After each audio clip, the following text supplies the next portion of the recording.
Hey there, and welcome back to another episode of The Council Corner. This is where we explore the comments and votes made by the Village of Indian Town Council, so you don't have to. This episode is gloves off and in your face, so if you have an aversion to hard, raw truth, then get your hula hoop out, stand in the middle, and call it a safe space, because we're getting ready to go down the rabbit hole one more time. April the 8th, 2021 may prove to be the visible beginning of the end for certain council people. Shall we say, too, that we're pretty sure that Howard Brown's days of employments are numbered as well. There are several items to cover today, so let's cut to the chase and go straight to fire rescue. The misleading and inaccurate figures provided by Howard Brown and his crony consultants were demonstrated by Susan Gibbs Thomas at the meeting using math. I know that math is for some hard to grasp, but 2 plus 2 are still 4. Let's listen as she explains how she arrived at the numbers she did, showing that leaving the county system will reduce services and cost more. Take a listen here. Okay, thank you. What prompted this agenda item was during the village manager comments of our last meeting on March the 25th of our council meeting. Mr. Brown gave a quick update on fire rescue and stated if he didn't hear from council, he would move forward with the option 4 hybrid model that was chosen at the February 27th fire rescue meeting.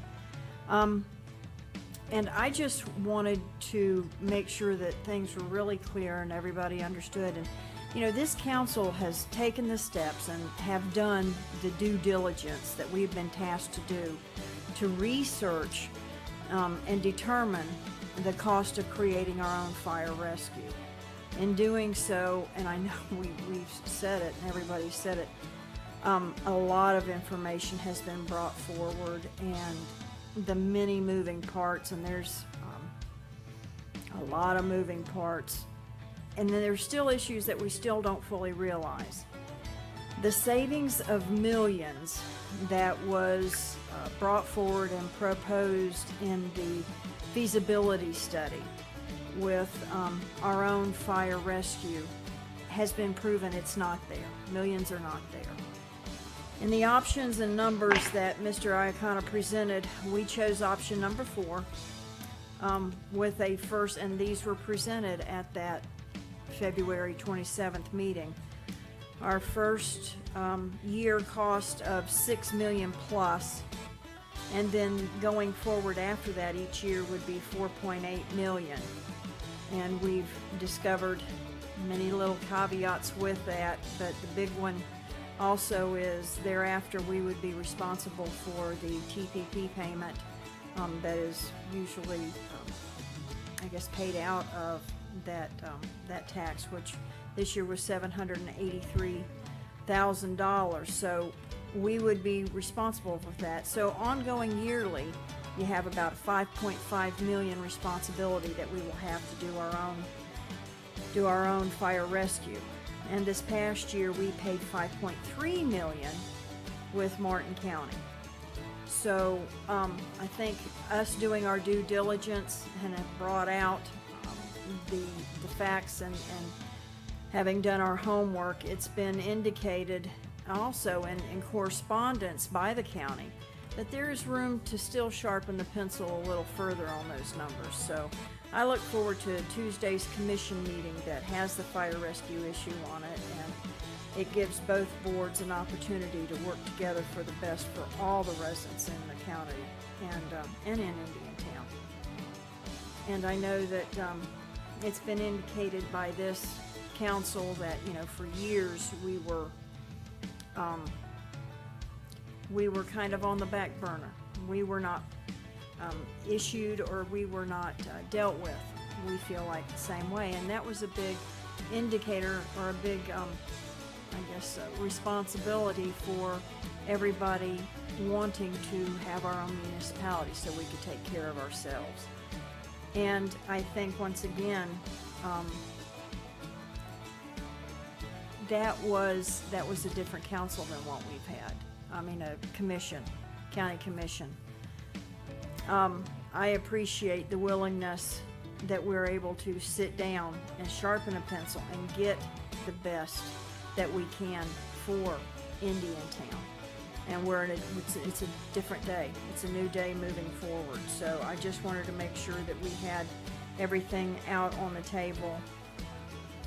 And as we move forward, that was the reason that I requested it be put on there. Well, that was then, and this is now. And 2 days later, at the planning workshop that was held without any ability for digital attendance, the expert consultant that drafted the original $4.8 million plans, get this, now says it will only be $1.8 million.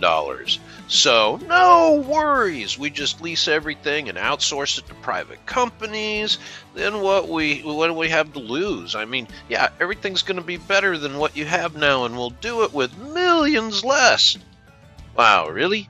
Then I guess my question would be this. Is this a fixed or variable contract? Meaning, will it have any kind of escalators and unforeseen clauses that could cost you more? Or is this amount we pay the amount we agree to and no more? If it's so solid, you should insist that they lock all your fire rescue costs in for 5 years. Let's just say with a 3% escalator at a fixed base price of that $1.8 million.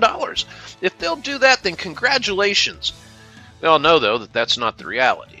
Has it escaped everyone's attention the direct connection between the ICMA and the fire rescue consultants? And who's ICMA connected with? Oh yeah, Howard Brown. Giving a cash contract through cronies of Howard's leaves money in the hands of private companies without financial oversight of the people. The potential for corruption and payouts is endless. If the fire rescue is as good of an idea as the water plant that seems to be unable to perform, well, it will mean loss of life and tragedy for the village. So why the big push then?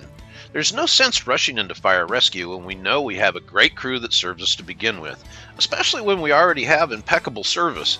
Beyond that, in order to have our own fire rescue, it'll cost the taxpayers more. So then, why do it? It's a fair question to ask.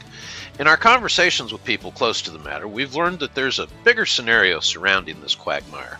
Have you been able to answer for yourself why the pedal is to the metal on everything without consideration for eagles' nests, hammocks, Indian burial mounds, and ceremonial grounds? Increased traffic, more rooftops. Well, let's clear things up. In 2023, the lease for FPL and their equipment yard is up. It'll mean a renegotiation of the contract with the village. Let that soak in for a minute. The source that is 85% of all the tax base for the village will be in negotiation across the table with your village council. So when FPL sits at the table, it's not unrealistic to expect them to know the bargaining chip that they have and be willing to use it. We've seen them flip the then county commission in the past like a pancake. Even if they decide to stay, it'll most certainly not be at the level they're currently putting into the pot. It'll be greatly reduced in a best case scenario. In a worst case, they'll tell the council to go screw themselves and move their equipment elsewhere. Fire rescue could have a lot to do with that decision too. So someplace in the middle seems like a good and realistic outcome for what things are. They're already raping the grant window that's going to dry up and blow away for operational budget. You cannot run a village on grants for very long, at least not well. Grants are too specific and narrow in scope and do not allow for other budget allocations. So where will the lost 40% required by the village to service the growing debt load and the services that you want, where's it going to come from? There are two answers to that.